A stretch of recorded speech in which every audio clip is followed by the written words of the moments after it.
तो समय यात्रा, टाइम ट्रैवल, ये एक ऐसा आइडिया है जो सदियों से हमारी कल्पना को गोद लेता रहा है। क्या ये सिर्फ कहानियों में की बात है या फिर इसके पीछे कोई असली विज्ञान भी है? आइए आज इसी की तह पर चलते हैं और इस रोमांचक सवाल का जवाब देते हैं। शुरुआत एक बड़े ही अजीब सवाल से करते हैं। सोचिए, एयरपोर्ट पर एक आदमी आता है जिसके पास एक ऐसे देश का पासपोर्ट है जो दुनिया के नक्शे पर है ही नहीं। ये कोई फिल्म की कहानी नहीं, बल्कि एक असली रहस्य है जिसने अधिकारियों को कई दशकों तक उलझाए रखा है।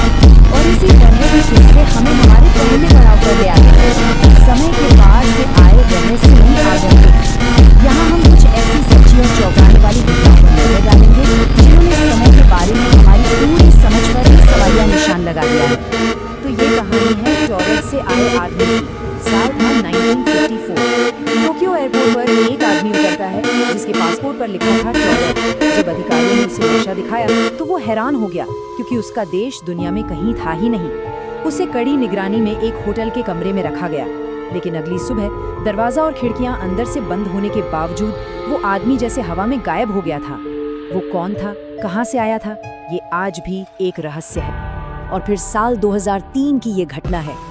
एंड्रू कार्लसन नाम का एक शख्स, जिसने सिर्फ 8 हफ्तों में $800 से $350 मिलियन बना लिए। उसने एक के बाद 126 ट्रेड किए और एक भी गलत नहीं हुआ। जब उसे पकड़ा गया तो उसने बड़े आराम से कहा, मैं भविष्य से आया हूँ। कमाल की बात ये थी कि जांच एजेंसियों को उसके अतीत का कोई रिकॉर्ड ही नहीं मिला। फिर अचानक एक अनजान आदमी ने $10 लाख की जमानत दी और कार्लसन हमेशा के लिए गायब हो गया।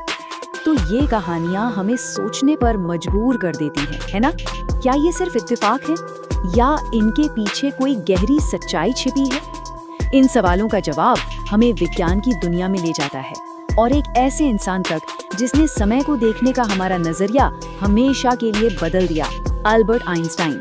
चलिए देखते हैं कि कैसे उन्होंने घड़ी को फिर से लिखा।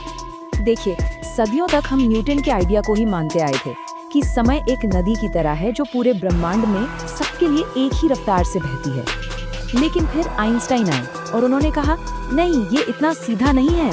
उन्होंने बताया कि समय असल में रिलेटिव है, मतलब सापेक्ष है। समय की रफ्तार इस बात पर निर्भर करती है कि कोई कितनी तेजी से चल रहा है और उसके आसपास ग्रेविटी यानी गुरुत्वाकर्षण कितना है। ये एक क्रांतिकारी सोच थी। और जानते हैं सबसे दिलचस्प बात क्या है? आइंस्टाइन इस कमाल के नतीजे पर एक बहुत ही आसान से थॉट एक्सपेरिमेंट से पहुंचे। उन्होंने एक ट्रेन की कल्पना की। अगर कोई चलती ट्रेन में दौड़ रहा है तो बाहर से देखने वाले के लिए उसकी रफ्तार जुड़ जाती है, ये तो हम सब जानते हैं। लेकिन लाइट